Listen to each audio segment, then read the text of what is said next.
தனது கட்சி அலுவலக பேனரில் எம்ஜிஆர் மற்றும் ஜெயலலிதா புகைப்படங்களை பயன்படுத்திய செங்கோட்டையனின் செயல்பாடுகள் குறித்து நீலகிரி பகுதி மக்கள் தெரிவித்த கருத்துக்களை பார்க்கலாம்.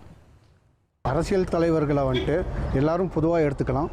அரசியல் தலைவர் கூட இன்னொரு அரசியல் தலைவரை சேர்த்து பேனர் வைக்கிறதோ புகைப்படம் வைக்கிறதோ அது அவங்கவுங்க கட்சி தலைமையோட முடிவு, அவருடைய உரிமை சார். அது எந்த தலைவராக இருந்தாலும் சரி, எந்த ஒரு மக்களுடைய பிரதிநிதியாக இருந்தாலும் சரி, அவங்கவுங்க விருப்பத்துக்கு ஏற்ற மாதிரி அவங்க தலைவர்களை வச்சுக்கிறாங்க.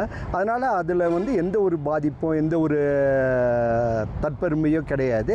அவங்களுக்கு உண்டான அந்த தலைவர்கள் தேர்ந்தெடுத்துக்கிறாங்க, அவ்வளோதான். அதுங்க விருப்பங்கள் எப்படி கேட்டால் அந்த மினிஸ்டர் இதில் அப்படின்னா எம்ஜிஆர் கூட இருந்தவர், ஜெயலலிதா கூட இருந்தவர், அந்த மினிஸ்டரில் இருந்திருக்காரு. அதை வைக்கிறதுக்கு அவர் இருக்குது. இப்போ விஜய் காமராஜர் படத்தை போட்டிருக்காரு, பெரியார் படத்தை போட்டிருக்காரு, அம்பேத்கர் படத்தை போட்டிருக்காரு. அப்படிலாம் பார்க்கும்போது கேட்டால் ரைட் இருக்குல்ல. இப்போ எனக்கு யாரை பிடிக்கிறங்கிறது வேறு, அதை பப்ளிசிட்டி நோட்டீஸ் போட்டு இஷ்யூ பண்ணுறது, அரசியல் பண்ணுறதுங்கிறது வேறு.